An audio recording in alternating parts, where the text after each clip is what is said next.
고린도후서 4장 11절로 18절까지의 말씀입니다.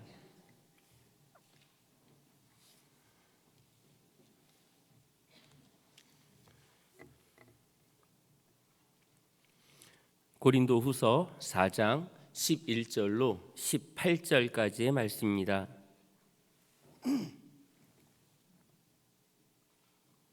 제가 가진 성경으로는 신약성경 290쪽입니다.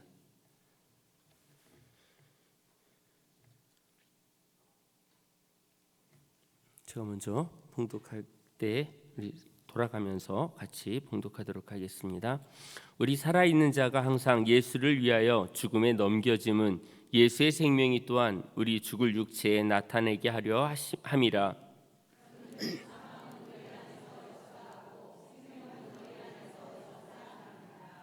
기록된 바 내가 믿었으므로 말하였다 한 것 같이 우리가 같은 믿음의 마음을 가졌으니 우리도 믿었으므로 또한 말하노라.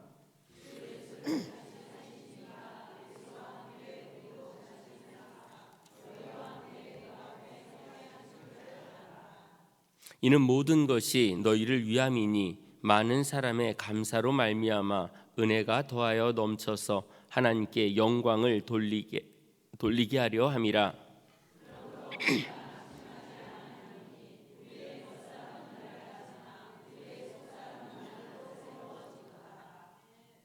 우리가 잠시 받는 환난에 경한 것이 지극히 크고 영원한 영광에 중한 것을 우리에게 이루게 함이니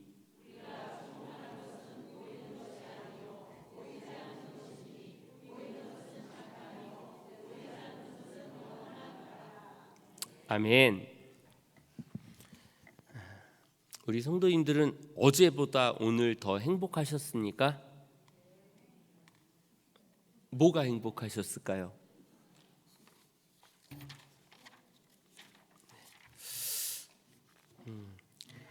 우리가 죽음에 대한 이야기를 할 때 사실은 죽음이 되게 우리에게 슬픔을 안겨주고 또 그게 아픔이라고 생각하고 또 죽음은 좀 부정적인 그런 부분들을 이야기하지만 우리 믿음의 사람들은 하루가 지날수록 천국에 가까워지고 있는 거잖아요. 그럼 기뻐야 되는데 할 일이 많다고 막 이렇게 하는 것보다는 내가 하루를 더 살면 천국에 더 가까이 간 거예요. 그래서 기뻐야 되는 거거든요. 일이 잘 되고 안 되는 건 그닥 중요하지 않아요. 일 때문에 우리가 존재하는 게 아니라 하나님과 늘 동행하고 있느냐에 대한 부분이거든요. 그래서 내가 하루를 더 산 건 하나님께 한 걸음 더 나갔다라고 하는 걸 받아들이면 얼마나 행복한지 몰라요. 그거를 인정하지 않으려고 하니까 우리가 힘들어지고 이제 어렵다라고 이제 고백을 하게 되는데 우리 성도님들이 살아가면서 하루를 더 살았다는 얘기는 하나님께 한 걸음 더 갔다 이렇게 생각을 하시면 태어남과 동시에 우리는 이제 죽음을 향해 가는데 아름답게 죽음을 맞이하기 위해서는 내가 하나님께 한 걸음 더 갔다. 우리 데이트할 때도 옆에 있는 분 손 잡는 게 시간이 좀 걸리잖아요. 첫날 잡으셨어요? 네. 이렇게 잡으려면 막 망설이고 막 이렇게 가까이 다가선다는 게 되게 힘든데 하나님께 내가 한 걸음 더 가까이 갔다라고 하는 그 행복감이 우리 성도님들 삶 가운데 넘쳐나기를 원합니다. 고린도전서 10장 13절 말씀 같이 한번 봉독하겠습니다. 같이 시작.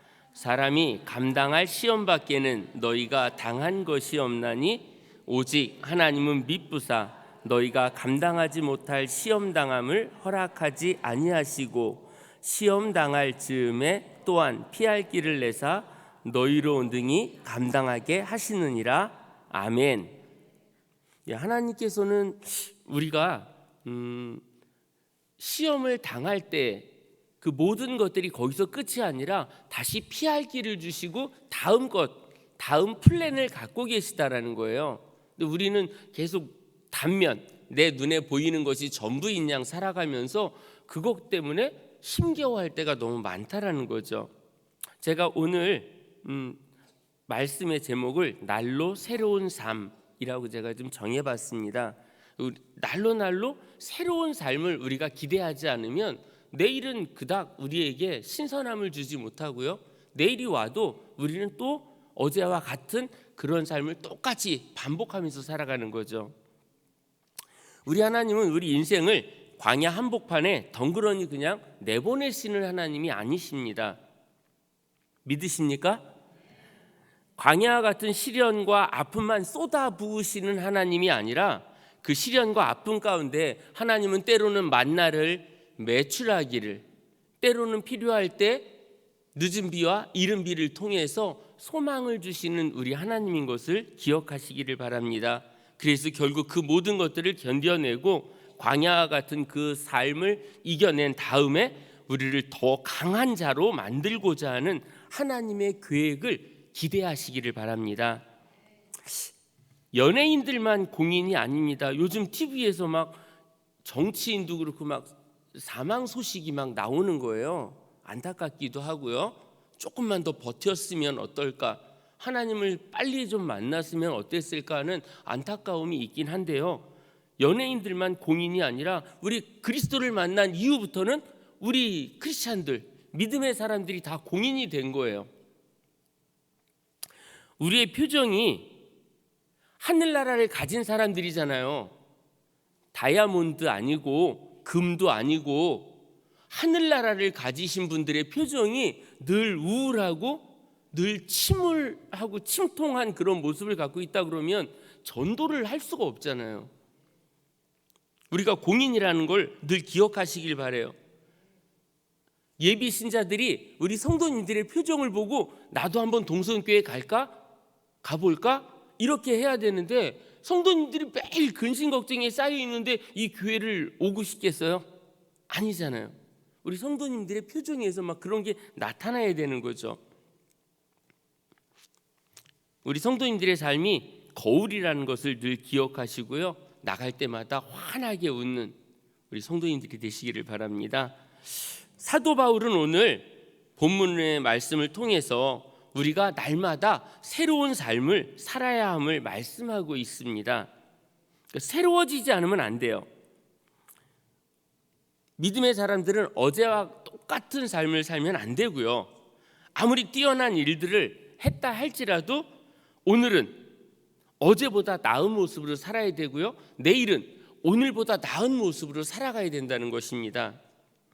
사해바다 들어보셨죠? 사해바다에는 물고기가 살까요? 왜 못 살까요? 네? 그냥 물고기가 없대요? 네. 받아들이기만 하고요. 내보낼 줄 몰라요. 생명력이 있는 게 아니에요. 물은 들어왔는데 쌓였는데 그런 배출하고 계속해서 흘러가는 강물 같은 모습을 갖고 있어야 되는데 그냥 덩그러니 이렇게 모여 있어서 고인물이 돼버리고요. 짠물이고요. 생명력을 잃어버린 거죠. 그래서 거기에서는 물고기가 살 수가 없어요. 아브라함의 조카 롯이 살던 그 소돔이라는 땅에도 죄악이 가득해서 더 이상 회복이 될 수 없는, 그래서 하나님은 심판하기로 결정을 했고요. 그래서 거기에 유황불을 쏟기로 작정을 하셨는데 이 롯의 가정에 구원의 기회가 찾아왔습니다. 뒤돌아보지 말고 앞을 향해서 저 꼭대기까지 가야 된다. 네 하고 막 달려가는데 롯의 아내가 어떻게 하죠? 뒤를 돌아봤어요. 궁금해요. 과연 정말 유황불이 떨어지는 거야? 두고 왔던, 내가 좀 깜빡하고 놔두고 왔던 무슨 물건들이 생각나고, 그래서 뒤돌아봤는데 바로 그 자리에서 소금 기둥으로, 쓸 수도 없는 소금 기둥으로 그냥 생을 마감하게 됩니다. 기회가 두 번 노크하지 않는다라는 말이 있습니다. 기회는 두 번 노크하지 않는다. 만약 기회가 와도 처음과 같은 똑같은 기회는 아니라는 거죠. 사해바다나 롯의 부인과 같이 우리가 잘 아는 아브라함은 이 사해바다와 같은 그런 삶이 아니라 롯의 부인과 같이 과거에 머물려고 하는 그런 삶이 아니라 아브라함은 그냥 하나님의 부르심에 그냥 반응을 했다는 거죠. 아니요, 내가 두고 왔던, 난 이 동네를 떠날 수 없고 막 이런 게 아니에요. 내가 내게 지시할 땅으로 가라. 그랬더니 그냥 가는 거예요. 가본 적이 없었던 땅이에요. 근데 성경은 아브라함이 하나님의 말씀을 따라갔다라고 성경은 그렇게 표현하고 있습니다. 그냥 간 게 아니라 가는 중에 하나님, 이 길이 옳은가요? 이 길로 가나요? 하나님, 오늘은 여기서 멈춰야 되나요? 아마 이런 대화를 하면서 하나님과 동행했던 아브라함의 모습을 성경은 말씀을 따라갔다라고 이렇게 표현하고 있습니다. 그리고 거기 도착했을 때 성경은 마침내라는 단어를 사용합니다. 마침내 그러면 쉽게 간 것 같아요? 어렵게 간 것 같아요? 좀 잘은 모르지만 어려웠을 것 같아요. 처음 가는 길, 초행길에다가 그 동네가 우리 동네도 아니고 어서 오십시오 하고 마을 사람들이 맞이해 주는 것도 아니고 마을을 찾아가는 그 과정 가운데, 근데 마침내 하나님이 약속하셨던 그 약속의 장소까지 갔던 아브라함의 모습을 보게 됩니다. 오늘 봉독한 11절에서 사도 바울은 예수 그리스도를 믿음으로 말미암아 끊임없는 위험을 당하지만 오히려 죽을 수밖에 없던 우리의 육체 안에 예수 그리스도를 나타내 보일 기회가 주어졌다. 내가 예수님을 증거할 수 있는 기회가 왔어. 이거 정말 기쁜 일이고 감사할 일입니다 라고 하는 것을 지금 메시지를 전하고 있습니다. 우리 살아있는 자가 항상 예수를 위하여 죽음에 넘겨지는데 여기서 끝나는 게 아니라 예수의 생명이 또한 우리 죽을 육체에 나타내게 하려 함이라. 우리가 예수를 나타내 보일 수 있는 기회가 주어졌다는 거예요. 이게 얼마나 감사한 일입니까? 고린도후서 4장 12절이요. 그런즉 사망은 우리 안에서 역사하고 생명은 너희 안에서 역사하느니라. 말이 좀 되게 복잡한 것 같은데 이 말씀은 자신을 비롯한 복음을 전하는 자들이 복음을 전함으로 죽음을 직면하게 되지만 그 결과 영원한 생명이 복음을 듣는 모든 사람에게 주어지는 것, 이것을 지금 말씀하고 있습니다. 우리는 죽음으로 끝을 내지만 우리의 죽음이 예수 그리스도를 나타냄으로 말미암아 믿지 않던 자들에게 이 복음이 전해진다라는 거예요. 그러니까 나는 죽고 하늘의 미랄이 썩어져서 죽어질 때에 새 생명이 잉태된다라고 하는 말씀을 이렇게 표현하고 있습니다. 4장 13절에서는요. 기록된 바 내가 믿었으므로 말하였다 한 것 같이 우리가 같은 믿음의 마음을 가졌으니 우리도 믿었으므로 또한 말하노라. 이 시편 116편 10절에 있는 말씀을 인용해서 사도 바울은 지금 삶의 방향을 제시하고 있습니다. 데카르트가 나는 생각한다, 고로 존재한다 이런 말을 했어요. 근데 이 학자가 이 말하기 전에 성경은 이 말씀을 하고 있어요. 내가 믿는 고로 말하였다. 내가 생각한다는 내가 믿는다라는 이야기예요. 그리고 고로 내가 존재한다. 존재한다라는 걸 증명하는 게 뭐예요? 말하니까 존재한다는 게 증명되는 거예요. 그래서 시편 기자는 내가 믿는 고로 말하였다. 우리 성도님들 아는 얘기가 있으면 막 얘기하고 싶죠? 오늘 봤던 연속극 이야기나 뭐 어떤 이야기가 있으면 그거 바로 전하고 싶잖아요. 대화 없이 사세요? 아니 내가 뭔가 새로운 걸 알았어 그러면 막 그 얘기 해주려고 그러잖아요. 너만 알아? 막 그러면서 너만 알고 있어? 그러는데 다 알아.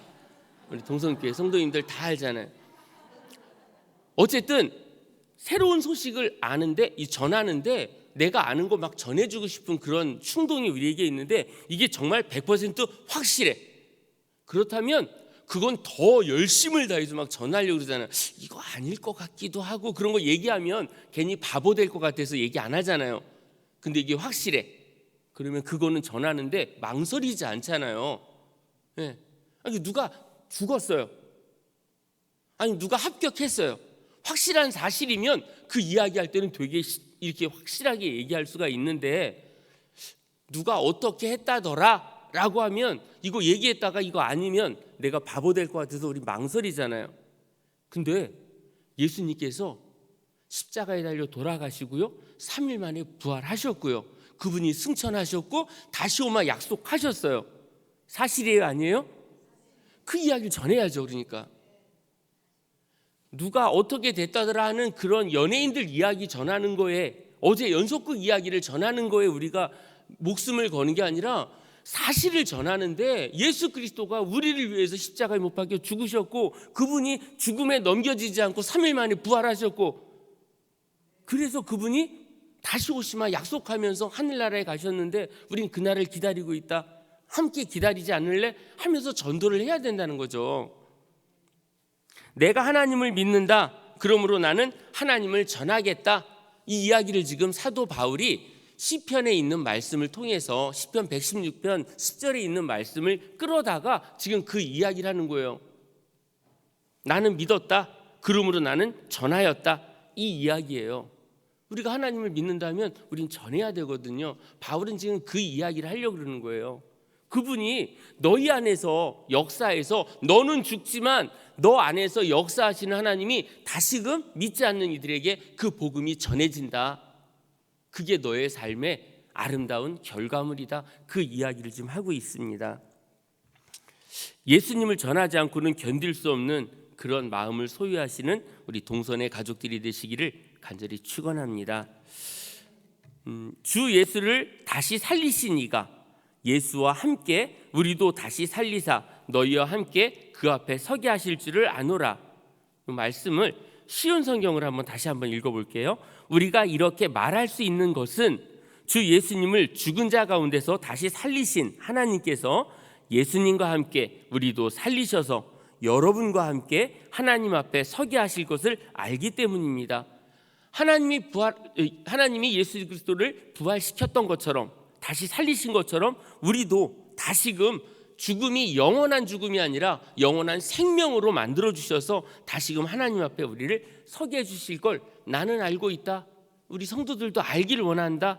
지금 고린도 후서를 쓰면서 이런 말을 지금 전하고 있습니다. 이 고린도 후서는 고린도 전서를 고린도 교회에게 편지를 보냈어요. 성도들이 1분단, 2분단, 3분단, 4분단 이렇게 나눠져 가지고 교회가 썩을 대로 썩어가는 거예요. 야, 우리끼리 놀자 그러면서 이쪽 성도님들을 배제하는 거예요. 그랬더니 우리도 그럼 우리끼리 놀자. 그래서 베드로파가 있고 바울파가 있고 막 이 교회가 모양이 이상해진 거예요. 파가 나눠져 있는 불쌍한 교회의 모습을 갖추고 있고, 성적으로 잘못된 부분들이 있고, 그들이 이 성찬 예식하는 자체도 엉망으로 하고 있고, 그래서 너희가 지금 잘못하고 있다. 너희들이 하고 있는 그게 사랑이 아니다. 그래서 고린도전서, 우리가 알고 있는 그 편지, 첫 번째 편지를 고린도 교회에게 보냈는데 성도들이 우리가 이랬네, 잘못했네 하면서 이렇게 잘못을 이야기한 게 아니라 되려, 아니 지가 사도도 아니면서 사람들이 들고 일어난 거예요. 편지를 받고 나서 고린도전서를 받고, 고린도전서 그 편지를 받고 나서 반발이 일어났어요. 12사도에 들지 않잖아요. 사도 바울은 넌 사도가 아닌데 왜 너가 우리한테 이래라 저래라 말을 하냐. 그래서 다시 편지를 써요. 고린도 전서와 후서 사이에 편지가 있어요. 이 편지를 써서 디도에게 이제 이걸 편지를 보내요. 그리고 나서 이 편지를 보내고 어떤 반응이 있더냐 그랬더니 그들이 이제 깨달았습니다. 그래서 두 번째 그 편지를 성경에는 없지만 눈물의 편지라고 해요. 그 편지를 받고 나서 잘못했다라고 인정을 하니까 그때서 다시 고린도 후서를 쓴 게 이 편지예요.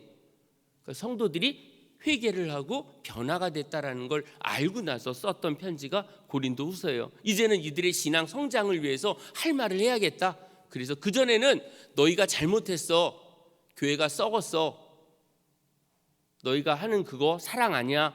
그래서 고린도전서 13장에 쭉 사랑에 대한 이야기를 하면서 사랑을 다시금 풀어주고 있는데, 지금 마찬가지로 이제 고린도후서에서는 너희들의 영적 성장을 위해서 내가 다시 이 편지를 쓴다. 그러면서 이 편지를 쓰고 있는 거예요. 16절부터 18절 말씀을 한번 보겠습니다. 그러므로 우리는 낙심하지 않습니다. 우리의 겉사람은 점점 낡아지지만 우리의 속사람은 날마다 새로워지고 있습니다. 우리가 지금 겪고 있는 가벼운 환난은 우리 성경에서는 우리가 잠시 받는 환난이라고 표현했는데 여기 쉬운 성경에서는요 우리가 지금 겪고 있는 가벼운 환난이라고, 잠시 겪는 건 가벼운 거라고 표현하고 있어요. 가벼운 환난은 장차 우리가 받게 될 영원하고 한량없이 큰 영광을 가져다 줍니다. 그러니까 우리가 지금 겪고 있는 환난은 잠시 지나가는 거예요. 그래서 이걸 가벼운 환난이라고 표현하고 있습니다. 우리는 보이는 것들에 시선을 고정시키는 것이 아니라 보이지 않는 것들에 시선을 고정합니다. 이는 보이는 것은 한순간이지만 보이지 않는 것은 영원하기 때문입니다. 그러니까 우리가 눈에 보이는 걸 따라서 친구가 집을 넓은 평수를 이사 갔다고 해서 나도 넓은 평수를 사모하지 마시고요. 천국에 가면 그보다 더 넓은 것이 우리를 위해 준비가 돼 있잖아요. 그러니까 여기에서 땅을 넓히는데, 내 이름을 높이는데, 내 물질을 늘리는데 마음을 두는 게 아니라 주시면 주시는 대로, 그리고 우린 천국의 소망을 두면서 보이지 않는, 지금은 보이지 않지만 그것이 확연하게 나에게 주어질 걸 믿고 살아가는 우리 성도님들이라면 지금 미리 그 기쁨을 만끽하면서 살아가면 된다라는 거죠. 날마다 우리는 변화해야 합니다. 겉사람은 점점 주름지고, 우리 성도님들 나이에 맞지 않게 너무 탱탱하신 분들도 계세요 보면. 근데 나이 먹으면 이렇게 쭈글쭈글해져야 되는 게 맞잖아요. 예, 너무 그거 지키려고 애쓰지 마시고요. 그 시간에 성경 한 번 더 보고 1차 화장품, 2차, 3차, 4차까지 막 그렇게까지 너무 거기에 매진하지 마시고요. 예, 그 늙게 만들어 놓으셨잖아요 하나님이, 수명이라는 걸. 근데 계속 그걸 거슬러 올라가려고 하지 마시고요. 그게 자랑이, 나는 그래도 친구들보다 한 10년은 젊어 보여, 막 이런 게 자랑이 아니라 내 안에 예수 그리스도가 살아있다라는 걸 막 증명하려고 준비하고 있어야 되거든요. 화장품값 조금 아끼면 이게 또 더 많은 일들 할 수 있잖아요. 그게 제가 지난번에 한번 화장품 갖다 드렸잖아요.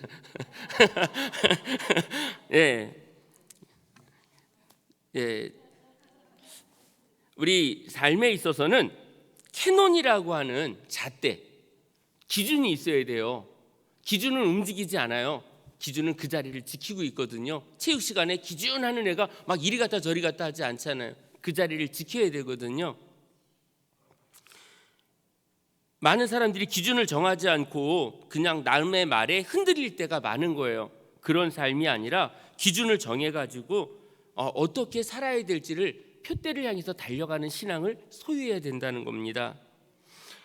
열왕기상 7장 21절의 말씀을 보면요, 솔로몬 시대에 지어진 성전, 우리 잘 아는 솔로몬 성전이 있는데요, 그 입구에 두 기둥이 있었어요. 기둥은 여러 군데 있었지만 그 입구에 들어가는 그 기둥이 있었는데, 그 오른편에는 야긴, 오른쪽은 보아스라고 하는 이름을 명하게 돼요.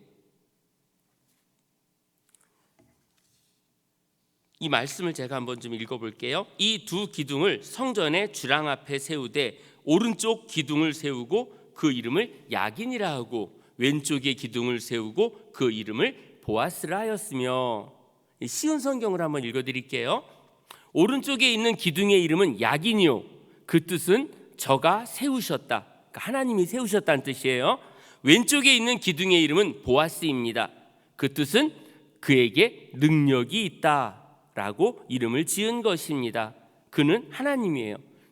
하나님이 세우셨고 하나님이 능력이 있다라고 하는 두 기둥의 이름을 주신 거예요. 성도들이 이 성전을 통과하면서 늘 생각할 때 하나님이 세우셨고 하나님이 능력자다, 하나님이 힘이 있다, 이렇게 고백하면서 거기를 왔다 갔다 하면서 계속 그런 고백을 하게 되는 거죠. 두 기둥 볼 때마다 하나님의 통치 안에 있다라는 고백이 자연스럽게 나오게 되는 겁니다. 지난 주일 위임 투표를 기점으로 해서 이제 동성교회는 위임 목사님과 함께 새로운 히스토리, 역사, 역사는 하나님의 이야기거든요. 하나님의 이야기를 이제 만들어 갈 겁니다. 막 기대가 되지 않으신가요? 네.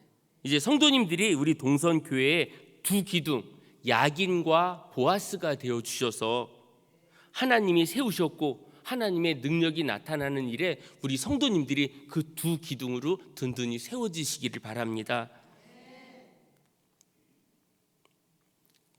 우리 성도님들의 열심과 아름다운 헌신을 통해서 그 두 기둥으로 세워져서 교회와 세상 앞에서 하나님의 역사를 선명하게 나타내시는 우리 성도님들이 되시기를 간절히 축원합니다. 고린도후서 5장 17절이요. 현대인의 성경에서는 이렇게 말씀하고 있습니다. 그러므로 누구든지 그리스도 안에 있으면 새로운 존재입니다. 옛사람은 없어지고 새 사람이 된 것입니다. 우리의 육신은 낡아지고요, 후패해지고 점점 쇠약해질 수밖에 없지만 내 속사람은 천국에 점점 가까이 가고 있다는 것 때문에 기대가 되고요, 이 안에서는 계속 에너지가 넘쳐나는 거죠. 몸은 약해져도 내 생각은 하나님과 더 맞닿아 있고요, 가까워진다라는 거예요. 이게 얼마나 우리에게 소망이 됩니까?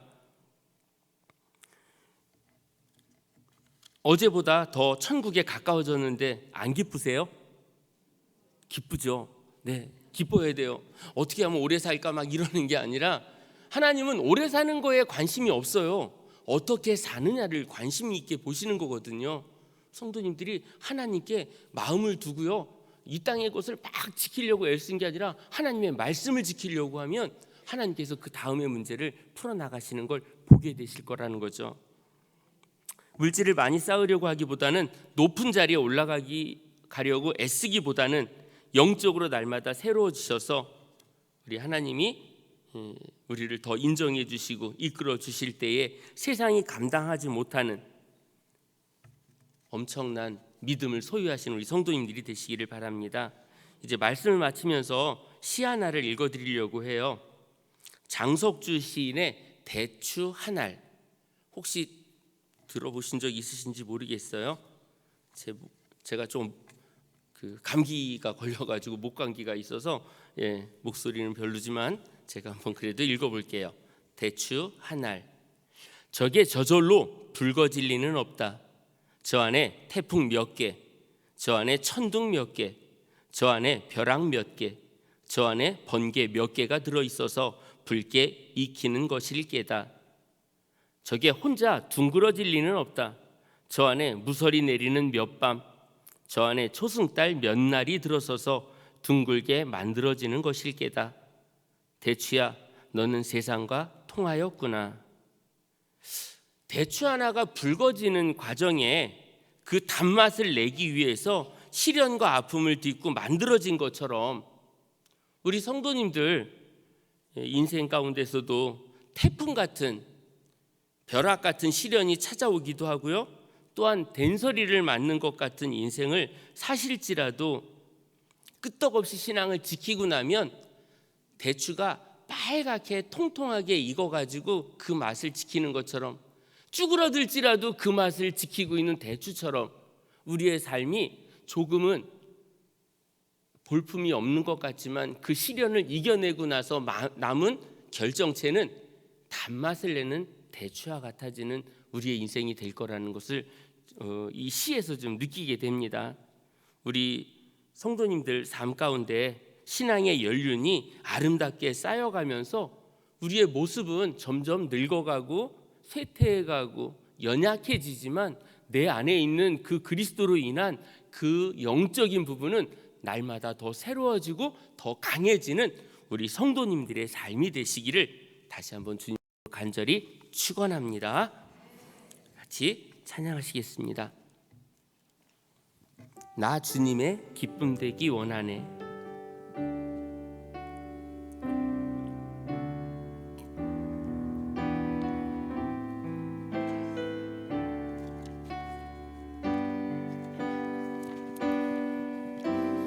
나 주님의 기쁨 되기 원하네.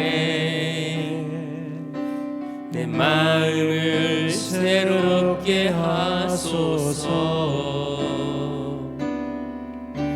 새 부대 나 되게 하여 주사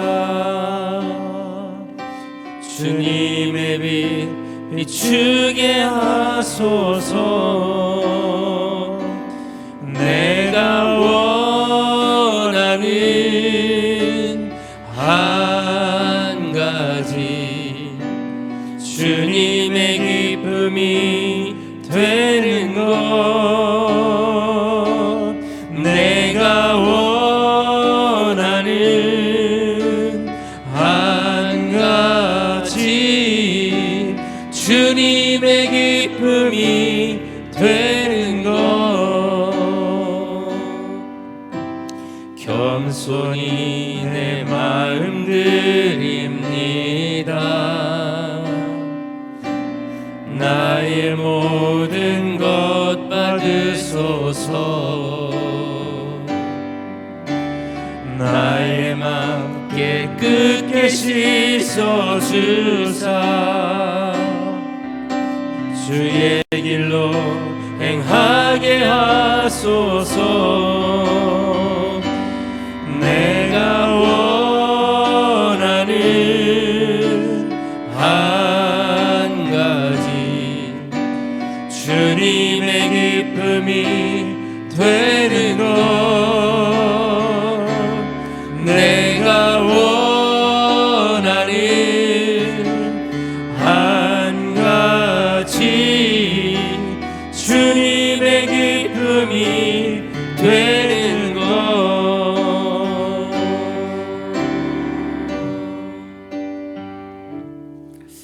이 시간 같이 기도하실 때에 우리 동선 공동체를 위해서 기도해 주시기 바랍니다.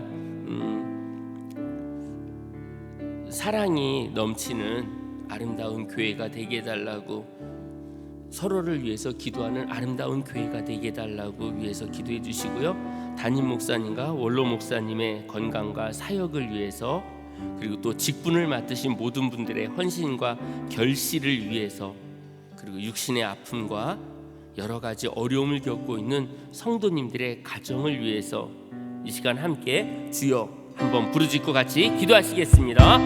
주여 좋으신 하나님 아버지 동선 공동체를 기억하여 주시옵소서 43년 전에 아버지 이곳에 교회를 세우시고 아버지 많은 성도들을 불러 모아주시며 아버지 하나님 나라를 위하여 불러주셨사오니 아름다운 일들을 감당하는 귀한 교회가 되기를 원합니다. 마지막 때에 책망받는 교회가 아니라 아버지 잘했다 칭찬받을 수 있는 아버지 아름다운 교회로 남을 수 있도록 인도하여 주시옵소서.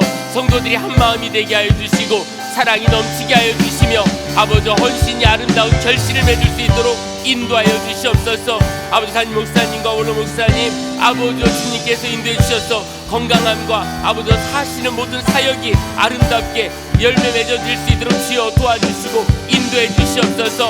아버지 함께 아버지 일을 하고 있는 아버지 우리 모든 헌신자들을 위하여 기도하오니 하나님 지치지 않게 하시고 날마다 새로움을 더하게 하여 주시며 아버지 하나님 기쁨으로 이 모든 일들을 감당할 수 있도록 주께서 인도해 주시옵소서. 아버지 육신의 아픔 때문에 나오지 못한 자가 있고 아버지 여러 가지 사정으로 인하여 나오지 못한 우리 성도들의 마음을 위로하여 주시며 아버지 그들이 다시금 모든 것들이 회복되어 이 자리에 와서 함께 예배할 수 있도록 주님 도와주시고 인도하여 주시옵소서. 앞으로 해야 될 아버지 많은 일들 잘 감당하는 아버지 우리 교회가 될 수 있도록 주여 도와주시고 인도해 주시옵소서. 저희들의 마음이 오직 하나님을 향하여 흔들리지 않기를 원합니다. 주여 도와주시옵소서. 감사드립니다. 좋으신 하나님 은혜를 감사합니다. 오늘 이 밤에도 저희를 이곳에 불러 모아주시고 아버지 날마다 우리의 육신에 관심을 갖기보다는 이제는 영적인 부분에 관심을 갖게 하시고 하나님 나라의 소망을 두며 살아가는 멋진 크리스찬의 모습으로 살아갈 수 있게 하시고 우리가 거울입니다. 우리가 아버지여 믿지 않던 많은 이들에게 예수님을 온전히 전할 수 있는 저희 모두가 될 수 있도록 인도하여 주시옵소서. 흔들리지 않기를 원합니다. 날마다 새로워지기를 원합니다. 육신은 후패할지라도 우리의 영이 영적인 모든 부분이 날로 새로워질 수 있도록 저희를 붙잡아 주시옵소서. 시련과 아픔이 하나님의 은혜로 고백되어지는 저희들의 삶이 될 수 있도록 주님 도와주시고 인도해 주시옵소서. 하나님 앞에 정성을 모아드린 귀한 예물이 있사오니 기뻐 받아주시고 이 물질을 하나님 앞에 드리기까지 수고했던 그 모든 수고도 주님 알아주시고 위로해 주시고 새 힘을 공급해 주셔서 더 많이 일할 수 있는 모든 여건 주께서 허락하여 주시옵소서. 물질로 인해 어려움 당하는 우리 성도들의 각 가정도 주님 기억하여 주셔서 부족함이 있을지라도 하나님을 바라보며 그 어려운 시기를 잘 이겨낼 수 있는 우리 모든 성도들 될 수 있도록 인도해 주시옵소서. 또 드려진 예물이 하나님 나라를 위해 아름답게 사용될 수 있도록 주께서 도와주시고 인도해 주시옵소서. 육신의 아픔을 겪고 있는 우리 모든 성도들 주님께서 어루만져 주시고 그 아픈 부위가 속히 치유함받게 하시고 다시금 일어서서 이곳에서 함께 예배할 수 있도록 주님 도와주시고 인도해 주시옵소서. 늘 우리와 함께 하심을 감사드리며 모든 말씀을 예수님 이름으로 기도합니다. 아멘.